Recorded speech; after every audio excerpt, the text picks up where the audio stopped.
Pemirsa, apa kabar? Mari kita ikuti warta berita PTS tanggal 10 September. Kebakaran terjadi pada pembangkit listrik Sinta di Kaohsiung kemarin malam akibat kebocoran gas alam. Api berhasil dipadamkan dalam waktu setengah jam tanpa korban jiwa. Namun peristiwa ini sempat membuat warga di sekitarnya panik. Lurah setempat meminta Thai Power menghentikan seluruh aktivitas kerja. Api berkobar, asap tebal mengepul.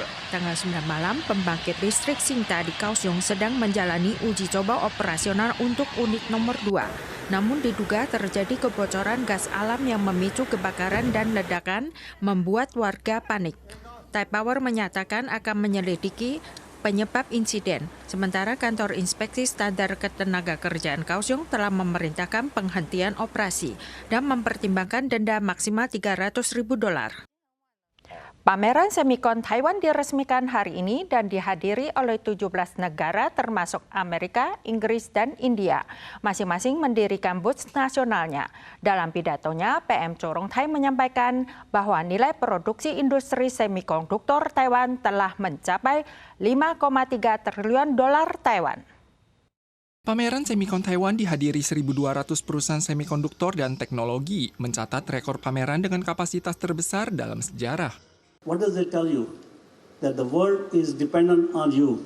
You are playing a very important role in not only supporting Taiwan, but supporting the whole world. PM Chorong Thai menyatakan industri semikonduktor Taiwan telah mencatat nilai transaksi $5,3 triliun Taiwan, sehingga diharapkan terus memainkan peran kunci dalam rantai pasokan. Ia menekankan, bila industri semikonduktor Taiwan semakin disegani, hal ini turut meningkatkan jaminan terhadap perdamaian dan keamanan Selat Taiwan. Apresiasi industri semikonduktor juga mendorong bursa saham Taiwan mencapai titik tertinggi baru yang kembali mencatat rekor dengan menembus 25.000 poin saat pembukaan. Saham TSMC sempat naik $25 dan menyentuh poin tertinggi pada nilai $1.225.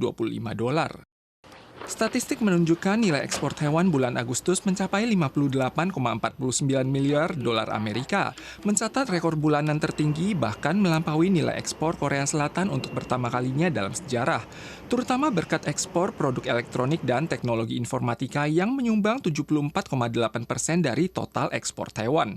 Nilai ekspor juga bertambah 14,86 miliar dolar Amerika atau naik 30% dibandingkan periode yang sama tahun lalu.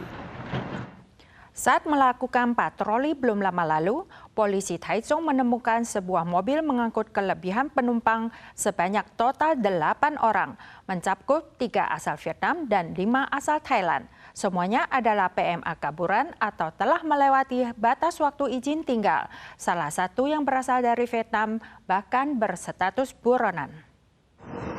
Saat berpatroli pada akhir bulan lalu, polisi Taichung menemukan sebuah mobil mencurigakan dan memberi isyarat berhenti.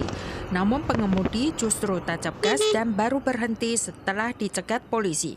Polisi menemukan 3 PMA kaburan asal Vietnam dan 5 PMA asal Thailand yang telah melewati batas tinggal. Mereka sedang berangkat dari Changhua menuju lokasi proyek di Taichung. Salah satu pria Vietnam yang tercatat sebagai buronan masuk daftar pencarian telah diserahkan kembali ke Kejaksaan Distrik Taoyuan. Sementara 7 lainnya diserahkan ke NIA untuk dideportasi. Pemerintah Korea Selatan baru-baru ini mengategorikan virus Nipah sebagai penyakit menular level 1. Saat ini belum ada vaksin atau obat efektif, dengan tingkat kematian mencapai 75%. CDC menyatakan jika situasi epidemi global berubah, tidak menutup kemungkinan Taiwan akan mengikuti langkah tersebut. Pemerintah Korea Selatan baru-baru ini mengumumkan bahwa gejala penyakit virus Nipah akan dikategorikan sebagai penyakit menular level 1. Pengunjung yang berasal dari India dan Bangladesh diwajibkan mengisi formulir kesehatan. Virus Nipah merupakan penyakit zoonosis yang selain ditularkan oleh hewan seperti kelelawar, juga beresiko menular antar manusia. Gejala awalnya mencakup demam dan sakit kepala. Pada kasus parah, pasien berpotensi mengalami ensefalitas dan epilepsi bahkan koma dalam 2 hari. Saat ini belum ada vaksin atau obat yang efektif, angka fatalitasnya mencapai 75%. Taiwan mengategorikan virus Nipah sebagai penyakit yang dipantau sejak 2018. Namun jika situasinya memanas, statusnya akan dinaikkan menjadi penyakit menular. 对印度来讲，他们是属于局部地区是有一些风险的，可是对其他的一个国家来讲呢，它的风险是低的。好，所以我们目前呢，就还是会把这个利百病毒呢，还是把它列为我们重点加强的一个疾病。 Selain itu, semua vaksin influenza cuma-cuma tahun ini yang tersedia per 1 Oktober akan menggunakan vaksin trivalen. Siswa jenjang SD hingga SMA, sekolah kejuruan, dan akademi tingkat 1 hingga 3 akan divaksinasi secara bersama di sekolah. Sehingga bukan cuma menghemat waktu orang tua untuk mengantar anak-anak mereka ke pos vaksinasi, namun juga meningkatkan skala vaksinasi dan efisiensi secara menyeluruh. Kontroversi terkait kursi cinta kasih sering terjadi dari waktu ke waktu. Kementerian Transportasi dan Komunikasi mengubah status kursi cinta kasih menjadi kursi prioritas. Seluruh moda transportasi diwajibkan memasang diagram baru kursi prioritas sebelum akhir tahun. Kalau tidak, akan didenda maksimal $50.000. Seorang wanita memerintahkan siswi SMP untuk memberikan kursinya kepada lansia. Setelah mempersilahkan lansia duduk, siswi tersebut malah dihardik tidak beretika oleh sang wanita hingga ia tak kuasa menahan tangis. Setelah UU Perlindungan Hak Penyandang Disabilitas direvisi, kursi cinta kasih di dalam sarana transportasi umum telah diubah menjadi kursi prioritas. Kementerian Transportasi dan Komunikasi tanggal 9 mengumumkan diagram terpadu kursi prioritas. Ada 5 ikon di bagian bawah tulisan kursi prioritas dalam bahasa Mandarin dan Inggris, mencakup lansia, ibu hamil, penyandang disabilitas, orang yang membawa anak kecil, dan orang yang membutuhkan. Semua operator transportasi umum diminta untuk memasang kartu peraga baru sebelum akhir tahun. Pelanggar yang tidak melakukan perbaikan dalam batas waktu yang ditentukan akan didenda maksimal $50.000 Taiwan. Perusahaan Metro Taipei mengumumkan akan merampungkan pemasangan diagram kursi prioritas di seluruh sistem dalam waktu 2 bulan dan akan dipadukan lewat pengumuman, papan marki, dan poster.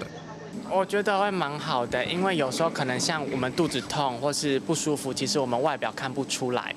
但是如果有跟名称优先型，我觉得这样是算一个，我觉得比较符合现在的一个时代趋势。 Perusahaan perkereta apian Taiwan mengumumkan akan memasang diagram baru pada semua kereta sebelum akhir tahun. Sementara perusahaan THSR menyampaikan mereka dari awal telah mengganti diagram kursi cinta kasih menjadi kursi prioritas dan akan segera beralih ke diagram baru yang disahkan oleh MOTC. Para pemirsa sekalian, sekian warta berita dari PTS. Kita soal lagi di lain kesempatan. Sampai jumpa.